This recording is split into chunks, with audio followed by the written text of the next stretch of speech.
calendarios bioculturales y voy a explicar la connotación que tiene. Es un concepto que nace en Centroamérica hace muy poco con estudios que tienen que ver con el ciclo del maíz y pueblos indígenas.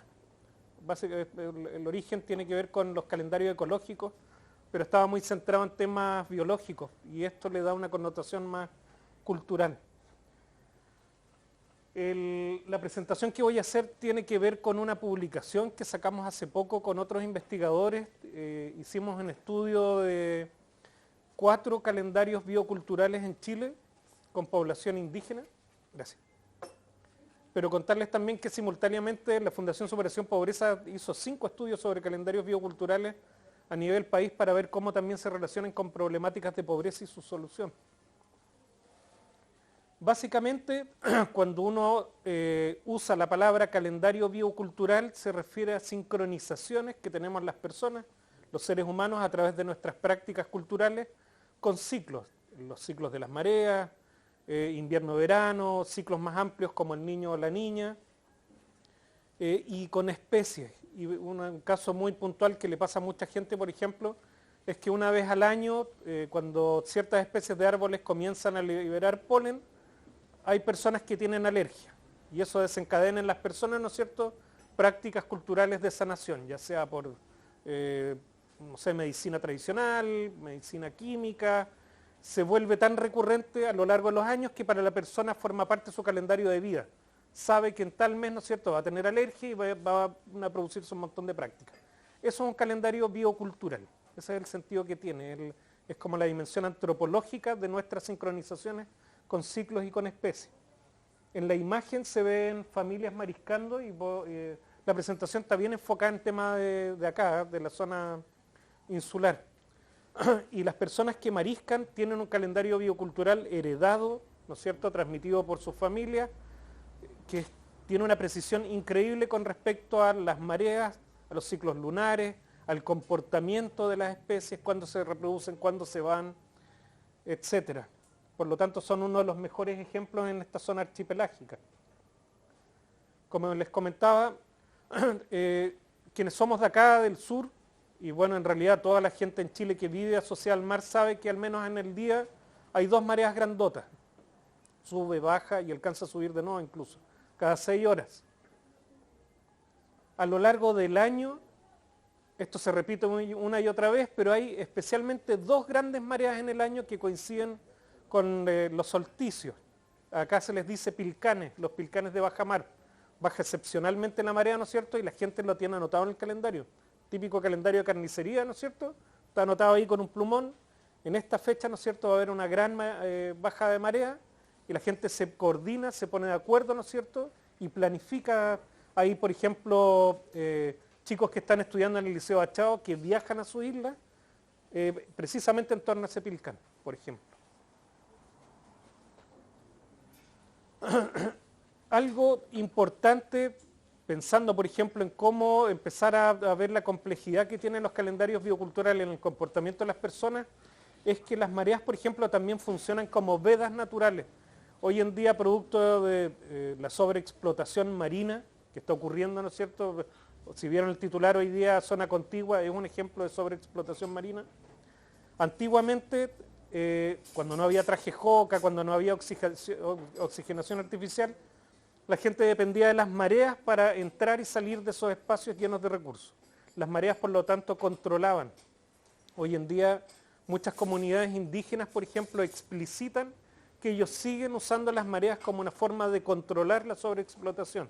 O sea, es una práctica cultural. La marea no es solamente un fenómeno en que sube y baja el mar continuamente, sino que además para ellos viene a ser como una norma ética con respecto a cómo practicar la extracción en el mar, que contrasta, ¿no es cierto?, con las flotas pesqueras que van y pueden estar 24 horas en ese mismo lugar con marea baja o alta extrayendo. Por lo tanto, estos calendarios bioculturales, entre comillas, tienen también un rol importante con el comportamiento de las personas y el impacto sobre la naturaleza.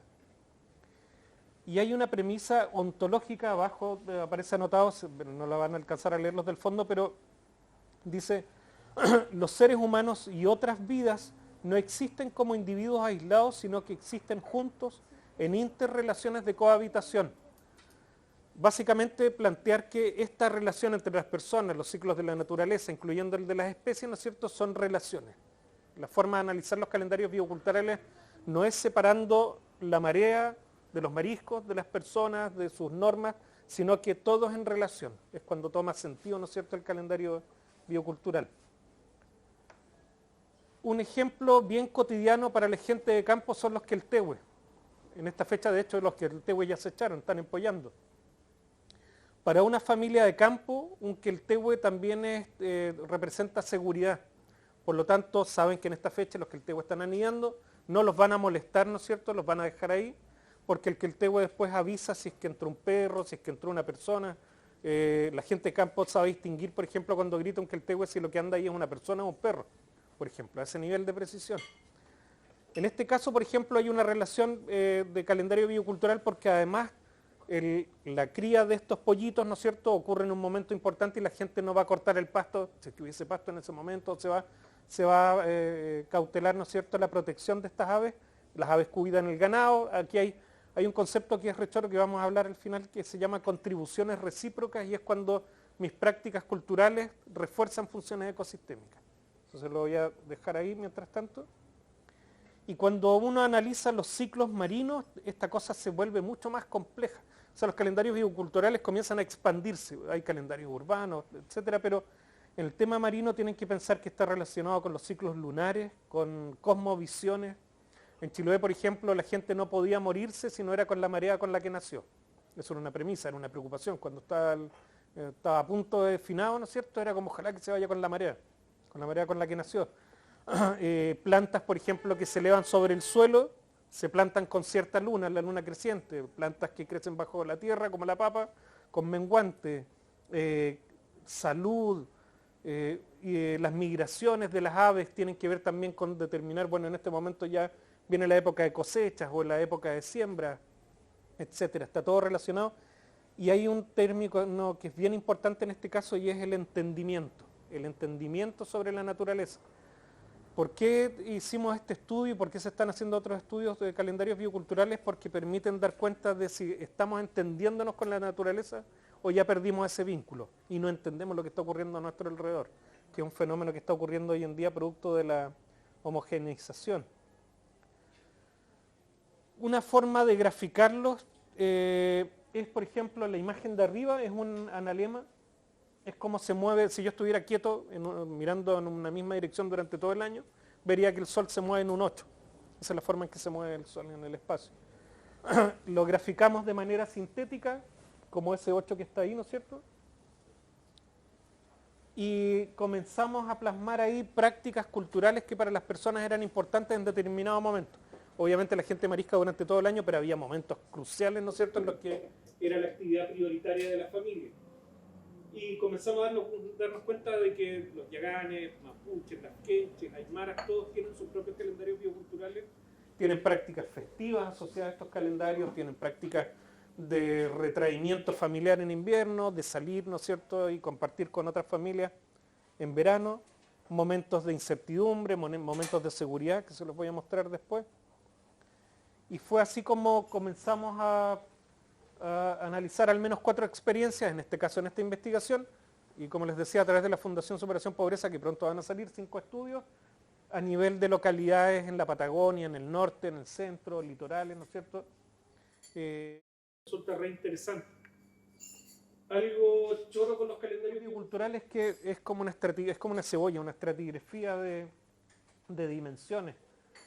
Cuando las personas, por ejemplo, en el campo, un pescador artesanal, piensa o reflexiona sobre su calendario biocultural, está simultáneamente reflexionando sobre una esfera, ¿no es cierto?, que es cósmica, ciclos solares, lunares, ¿no es cierto?, una atmosférica que tiene que ver con cómo se comportan las nubes, entiendo o no si la nube viene desde esa dirección, qué es lo que va a ocurrir, soy capaz de predecir, de la naturaleza, y una cultural, que es mucho más íntima, considerando siempre, por ningún motivo, una separación entre cultura y naturaleza, sino que uno solo, desde esa perspectiva. La imagen de arriba no les voy a comentar qué es, pero ¿qué creen que es? Todas esas figuritas en blanco y negro. ¿Qué se les ocurre qué? Y aquí de nuevo aparece la palabra entendimiento. ¿Soy capaz de entender lo que está ahí?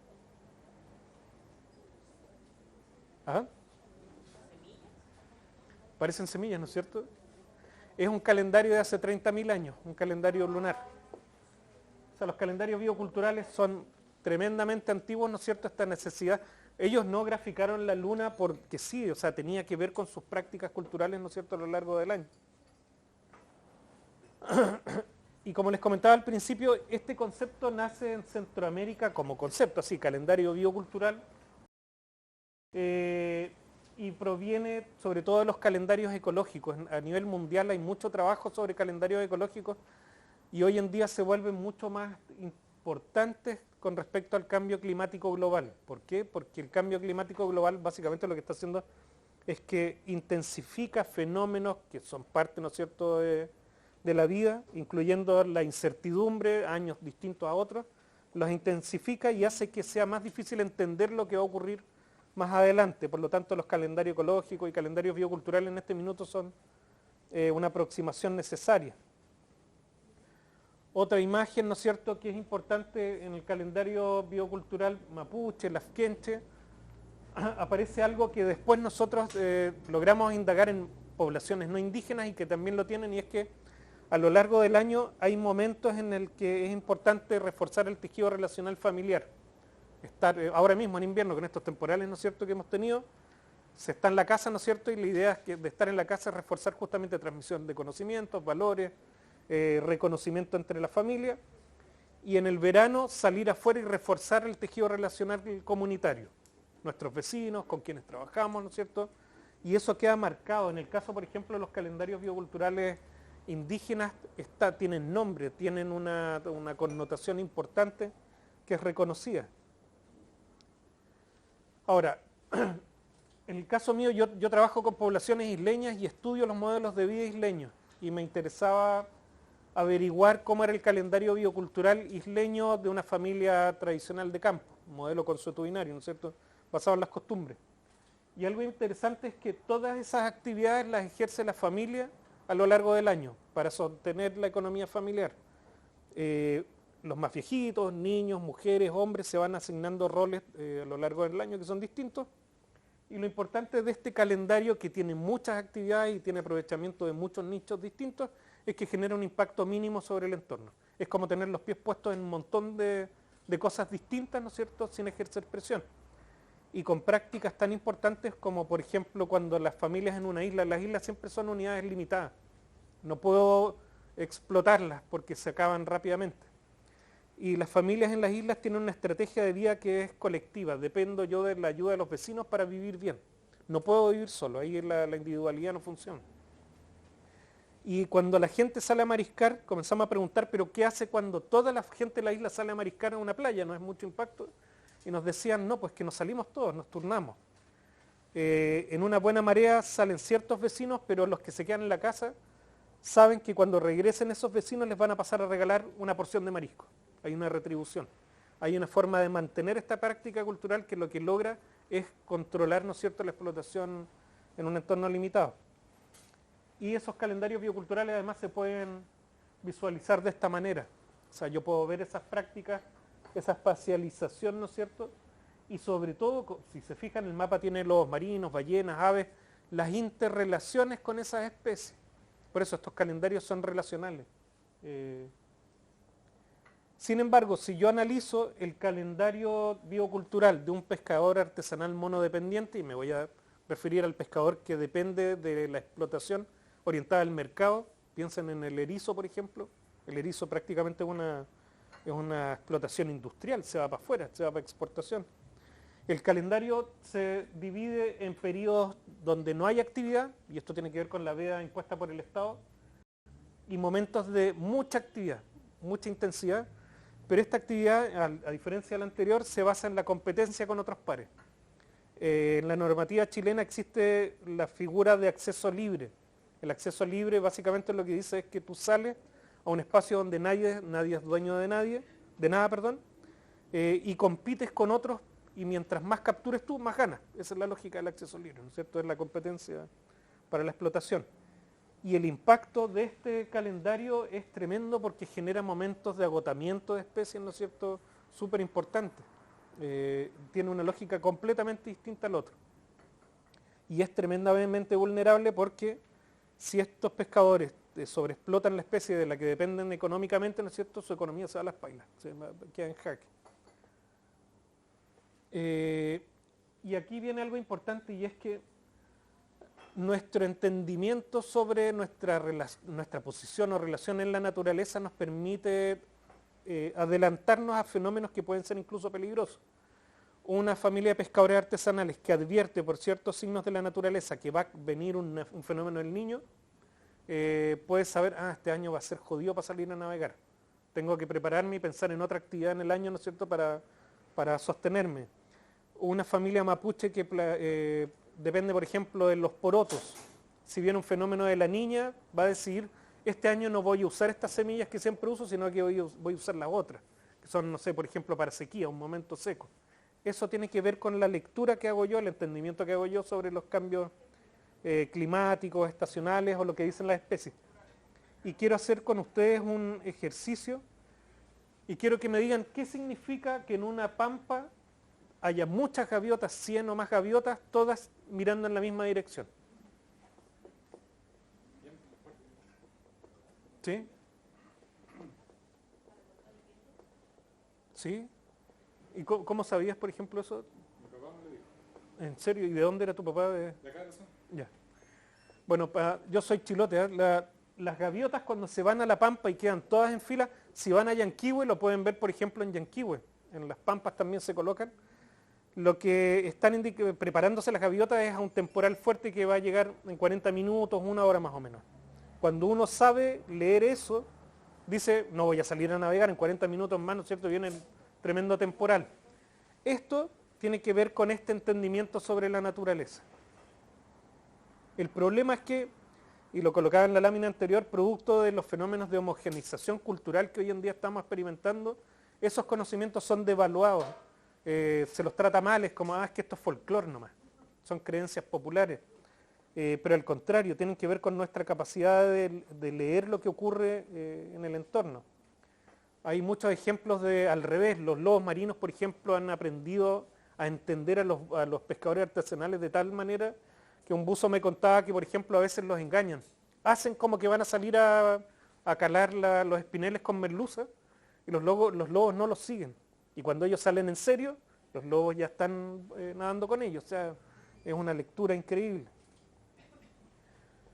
Como para ir ya cerrando, cuando hicimos estos ejercicios en la Patagonia, estos son los que hicimos con la Fundación Superación Pobreza, aparecieron hartos elementos comunes a nivel nacional, periodos, ¿no es cierto?, que eran importantes para las familias económicamente, pero no se alcanza a leer, pero en la imagen de allá hay un momento de tranquilidad y un momento de incertidumbre asociada a un calendario. Cuando, por ejemplo, un pescador artesanal sabe que en invierno va a haber periodos importantes donde no va a poder salir a navegar, esos meses son inciertos económicamente. Se angustia, es un momento de preocupación familiar. Pero en ese mismo periodo, una familia recolectora de orilla, lo que nos decía era, no, para mí es un momento de seguridad, de bienestar, porque el temporal lo que hace es que arranca las algas y las arroja a la orilla. Es el momento en que me va bien económicamente. Y para ellos era al revés. Por lo tanto, los calendarios no pueden estandarizarse. No existe en Chile un calendario biocultural que uno lo repita de un lugar a otro, sino que depende básicamente del modelo de vida de las personas. En una misma caleta pesquera, en una misma playa como esta, ¿no es cierto?, puede haber un montón de calendarios bioculturales, incluso contradictorios entre sí. Y hay algo importante con estos calendarios y que básicamente lo que develan es esta interrelación, ¿no es cierto?, que tiene que ver con que nuestros hábitos de vida, los nuestros, los de la gaviota, los de los lobos marinos, en cohabitación, en esta interrelación, son las que generan los hábitats. Los hábitats son súper importantes porque un hábitat degradado generalmente está asociado siempre a problemáticas de pobreza o algo crónico. Y eso tiene que ver con o nuestros hábitos o con, ¿no es cierto?, muchos hábitos, ¿no es cierto?, que están funcionando mal, desequilibrados. Por lo tanto, hay una forma de analizar estas problemáticas que es importante, ¿no es cierto? Y que se ve, que se advierte rápidamente cuando uno usa los calendarios bioculturales. Básicamente dice, los hábitos de vida se refractan en sus hábitats y producen territorios, bueno, territorios bioculturales básicamente donde tienen sentido estas relaciones. ¿Y por qué son importantes? Porque justamente problemáticas de pobreza importantes a nivel país tienen calendarios bioculturales y más que nada en realidad tienen desentendimientos con la naturaleza, se ha perdido esa relación de entendimiento, sea porque cambió el modelo de vida o porque la gente está imposibilitada a practicar su cultura, ¿no es cierto?, de manera libre, que eso también ocurre muchísimo en Chile. Y esto lleva a esta imagen, pues. Al lado de acá, ¿no es cierto?, a la izquierda, familias mariscando, con este modelo, ¿no es cierto?, de turnos, de bajo impacto. La mariscadura lamentablemente no provee dinero, sí provee mantenimiento de las familias, alimentos, pueden guardar para el invierno, ¿no es cierto? Pero la mariscadura no es solamente ir a sacar, sino que la mariscadura es una práctica social que sobre todo refuerza las relaciones en una isla, por ejemplo. En una isla es tan importante llevarse bien con los vecinos, ¿no es cierto?, que esto es un momento crucial en la vitalidad de la isla. La gente se hace preguntas, ¿cómo está tu mamá? Supe que tu hijo se fue a estudiar, ¿no es cierto? Hay una preocupación. Y tiene mucho que ver, por ejemplo, con, ¿se acuerdan del libro de Max Neff, Elizalde y Hoppenheim, cuando hablaba del bienestar, de estas necesidades humanas esenciales? Una mariscadura, por ejemplo, cumple con casi todas, no solamente subsistencia, sino que participación, entendimiento, preocupación por los demás, etc. Mientras que al otro lado, una floración algal nociva, producto de que esa balsa jaula está en un fiordo donde prácticamente no hay circulación de agua, donde las algas, con todo el alimento que provee esta balsa jaula, estoy refiriéndome a nutrientes, explotan, es una explosión de vida de algas, ¿no es cierto?, en realidad de dinoflagelados que se alimentan de esto, explotan, crecen, y lamentablemente de una manera tan desequilibrada que producen daño en un montón de especies, obviamente también en la economía de esta empresa, pero eso es un desequilibrio. Aquí no hubo una lectura sobre el entorno claramente cuando se instaló esa balsa jaula y eso tiene que ver con un problema nuestro, normativo. Y para finalizar, un ejemplo que a mí me parece súper interesante y aprovechar que está Explora, este es uno de los proyectos que se ganó una escuela rural en Isla Piao, es lo que vamos a estudiar este año. El corralito de Pirén. Los corralitos de Pirenes son unos muros pequeñitos de unos 3 metros de largo, a veces más chicos, 2 metros. Las familias los arman en playas que tienen un uso intenso. Son playas en general donde hay mucha mariscadura, transitan las personas, hay mucha actividad y donde se ha perdido parte de la biodiversidad, no toda, pero por ejemplo no es una playa que esté vital. Y la ventaja del corralito de Pirén es que se hace para que pescaditos chiquititos, la gente les dice pilles, pero son coldes en términos científicos, ponga sus huevos. Entre septiembre, más o menos, de diciembre, estos pescaditos ponen los huevos, estos pescados de roca, y las familias sacan un porcentaje nomás de esos huevos. Como esta práctica cultural lleva tanto tiempo haciéndose, los pescados se dieron cuenta de que los corrales de Pirenes son seguros para ellos, para su bienestar, se pueden reproducir. Y las personas se dieron cuenta que los pescaditos, ¿no es cierto?, ya se acostumbraron y ponen huevos sabiendo que les van a sacar la mitad. Es una relación ya estrecha, íntima, cultural. La ventaja de los corralitos de Pirenes es que además vienen mariscos, algas, crustáceos, pulpos, y esos mismos organismos comienzan después a ocupar esa playa. Esto es un ejemplo súper claro de contribuciones recíprocas, porque finalmente lo que hace una práctica cultural no es explotar las funciones ecosistémicas, sino que al contrario, reforzar las funciones ecosistémicas. Por eso nos parece tremendamente interesante como un ejemplo claro también de calendario biocultural. Eso, y ahora podemos conversar.